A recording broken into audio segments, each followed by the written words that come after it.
In the last lecture in this section, we will talk about pressure and flow adjustment in the sample conditioning system.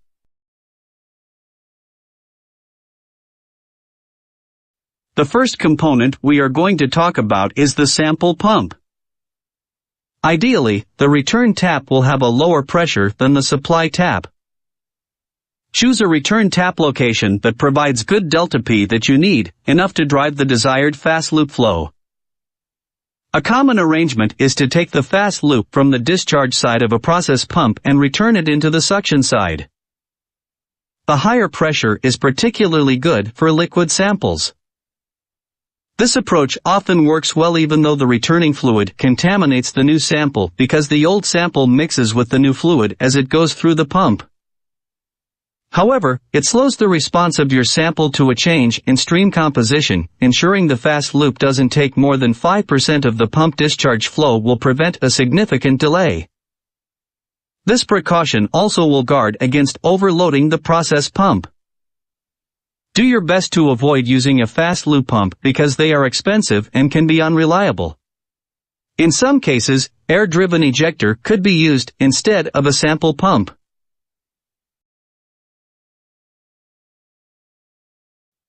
If despite your best efforts, you must use a fast loop pump, install the return nozzle downstream of the sample takeoff point.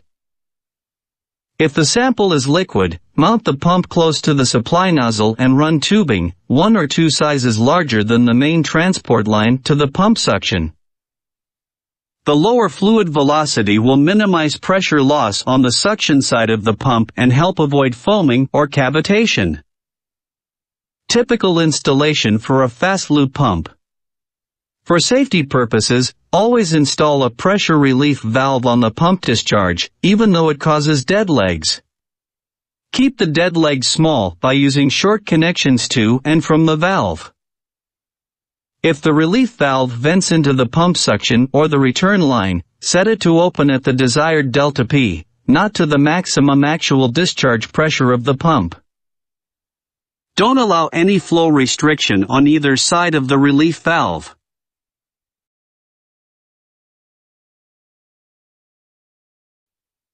Next, we will talk about the ejector. As we said before, in some cases, air-driven ejector could be used instead of a sample pump. What is an ejector and how it works? Based upon Bernoulli's principle, as the velocity of a fluid increases, its pressure decreases, and vice versa. An ejector works by accelerating a high-pressure stream, the motive, through a nozzle, converting the pressure energy into velocity. Around the nozzle tip, where velocity is highest, a low-pressure region is created. This is often called the suction chamber of the ejector. Where the pressure in this region is lower than the pressure of the suction fluid connected to the ejector side inlet or suction branch, it will be entrained or sucked into the body of the ejector. The two fluid streams then travel through the diffuser section of the ejector, where velocity is decreased as a result of the diverging geometry and pressure is regained. But, why it is recommended to use ejector if possible? The ejector technology has no moving parts, so virtually it requires no maintenance. It will provide higher reliability. It is also much smaller in size and weight that gives you the possibility to place it closer to the point of suction or where you actually need the vacuum. Finally, the mechanical pump also has a much higher noise level and produces heat, which is not desirable in explosive areas such as petrochemical, oil, and gas industries.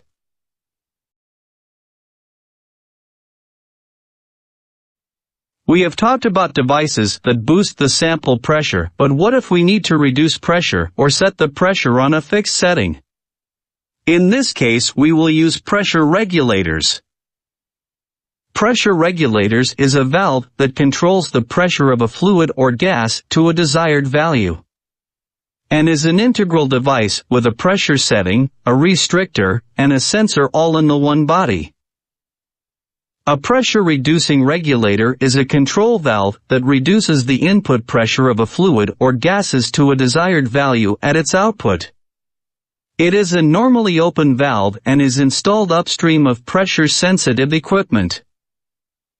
A back pressure regulator is a valve that maintains the set pressure at its inlet side by opening to allow flow when the inlet pressure exceeds the set value, so it is normally closed valve. What is the difference between back pressure regulator and relief valve? The key difference is that the overpressure valve is only intended to open when the contained pressure is excessive, and it is not required to keep upstream pressure constant, but the back pressure regulator controls the upstream pressure and fix it at the required set pressure.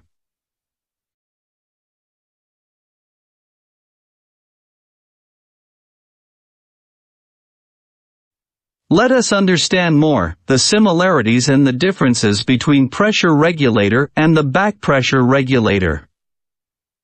Both types of regulator use feedback of the regulated pressure as input to the control mechanism, and are commonly actuated by a spring-loaded diaphragm or piston reacting to changes in the feedback pressure to control the valve opening. And in both cases the valve should be opened only enough to maintain the set regulated pressure. The actual mechanism may be very similar in all aspects except the placing of the feedback pressure tap. Let us see this small comparison. First, the pressure regulator controls the pressure downstream or after the regulator, while the back pressure regulator, from its name, controls the pressure upstream or before the regulator. The pressure regulator is normally open valve, while the back pressure regulator is normally closed. Finally, the pressure regulator is installed before pressure-sensitive equipment, while the back pressure regulator is installed after the pressure-sensitive equipment.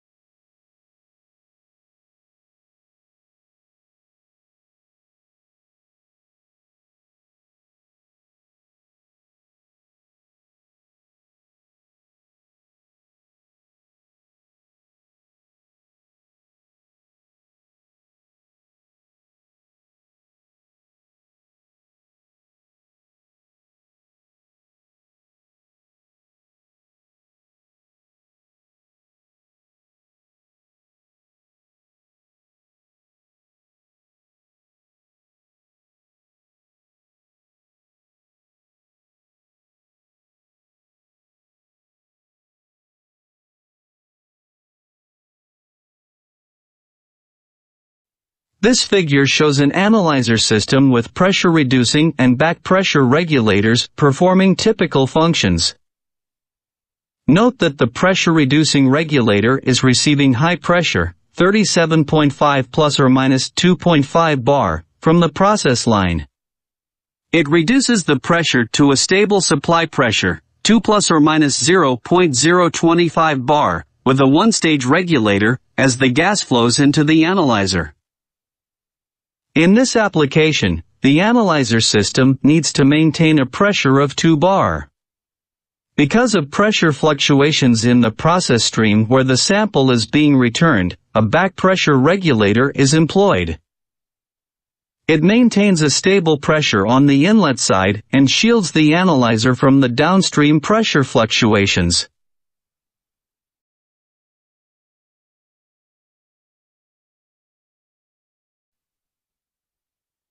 This figure illustrates a common design error in which a pressure-reducing regulator and a back pressure regulator mounted in series completely and therefore manage pressure ineffectively. Unfortunately, system designers often omit the flow restrictor, erroneously thinking the back pressure regulator can directly control the upstream pressure. Without the restrictor, no change in pressure occurs when system flow changes. The back pressure regulator continues to increase flow in a vain attempt to reduce its inlet pressure, but it will not decrease the source pressure or the output of the pressure regulator. Because it receives no feedback in the form of an inlet pressure change, this may result in the regulator being wide open. Let us take it step by step, First, the back pressure regulator will open slightly, but the feedback signal will not change due to the absence of flow restrictor between the back pressure regulator and the pressure reducing regulator, so it opens more and more. With no feedback from the inlet pressure, the back pressure regulator will inevitably open completely, and it will not be able to change the inlet pressure. If there were a flow restrictor, the inlet pressure of the back pressure regulator will change depending on the flow, due to the pressure drop across the flow restrictor, so the back pressure regulator will be able to control its inlet pressure. Another common design error is removing the resistance before the analyzer. In this figure is called R2. This will allow much flow through the analyzer and will cause the inlet pressure of the regulator to drop below its set pressure. Then the back pressure regulator will shut completely, in an attempt to increase its inlet pressure. In this case, there will be no bypass flow. For effective control, the upstream flow restrictor R1 must be set low enough to allow some flow to go through the regulator, even at the maximum analyzer flow rate.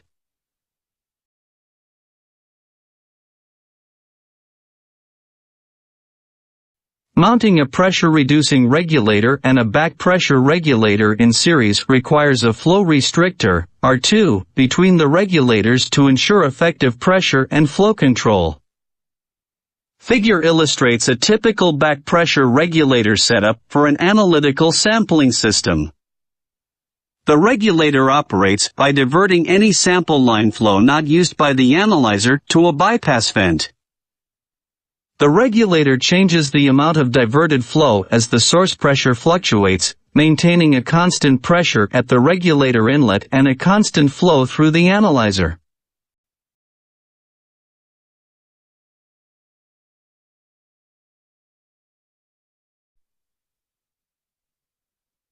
Finally, we will learn about the sample and bypass flow meters.